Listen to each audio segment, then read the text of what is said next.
Hello बच्चों, let's read the question.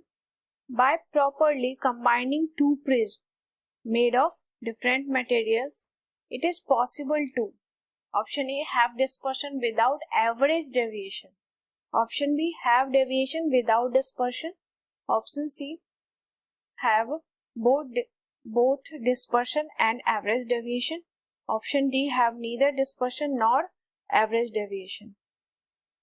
Key concept for this question is concept of prism.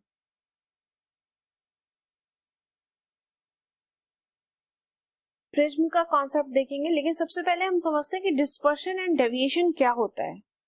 सबसे पहले देखते हैं डेविएशन क्या है.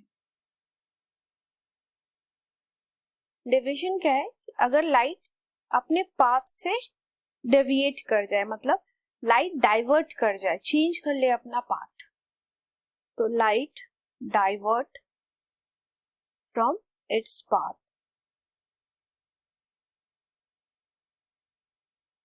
Due to change in medium.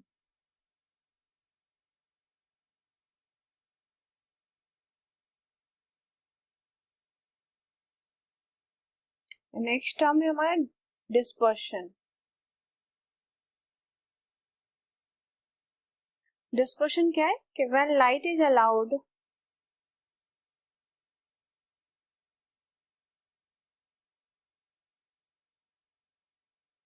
to pass through a prism,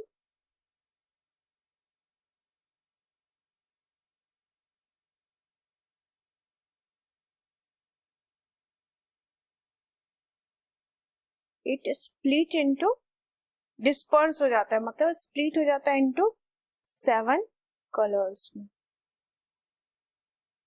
तो इसको डिस्पर्सन कहते हैं. अब हम इस क्वेश्चन में देखते हैं कि दो प्रिज्म जो है हमारा कंबाइन किया है हमने, तो किसी भी तरह कंबाइन कर सकते हैं हम. ये मान लेते हैं फर्स्ट प्रिज्म है ए बी सी, एंड यहां से ही दूसरा प्रिज्म कंबाइन कर देते हैं, दैट इज डी हो जाएगा एक और. तो ये हमारा दो प्रिज्म है, प्रिज्म 1 एंड प्रिज्म 2. नाउ कह रहा है अलग अलग मटेरियल का है, तो इसका फर्स्ट प्रिज्म का रिफ्रैक्टिव इंडेक्स है μ1 एंड सेकंड का μ2. ठीक है, अब हम ऑप्शन देखते हैं. ऑप्शन ए कहता है, क्वेश्चन कह रहा है कि क्या क्या पॉसिबल है. तो ऑप्शन ए के according have dispersion without average deviation. अगर हम डिस्पर्शन एंड डेविएशन का केस देखें, तो अगर डिस्पर्शन हो रहा है कहीं तो डेविएशन होगा ही. ठीक है, पर ये जरूरी नहीं है कि डेविएशन हो तो डिस्पर्शन हो. डिस्पर्शन होता है बेसिकली प्रिज्म में या ग्लास स्लैब है तो उसमें. डिस्पर्शन हो रहा है तो देयर मस्ट बी डेविएशन हो रहा है, मस्ट बी डेविएशन होगा. ठीक है, बट इसका वाइस वर्सा हो ये जरूरी नहीं है कि डेविएशन है तो डिस्पर्सन होगा ही. डेविएट करता है कब लाइट?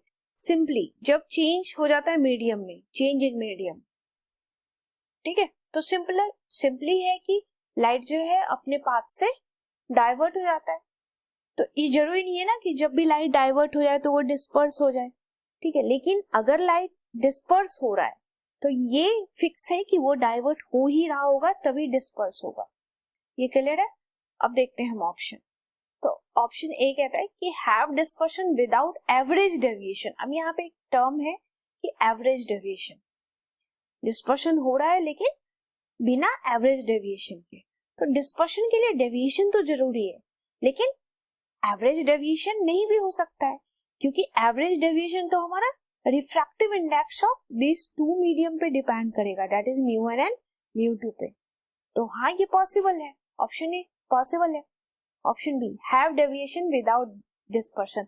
अभी मैंने बताया कि डेविएट करता है लाइट सिंपली सिर्फ और सिर्फ मीडियम में चेंज की वजह से, तो डेविएशन हो सकता है लेकिन वहां पे डिस्पर्शन ना हो, ये बिल्कुल पॉसिबल है. तो ऑप्शन बी भी हमारा करेक्ट है. Option C have both dispersion and average deviation. हाँ ये भी हो सकता है.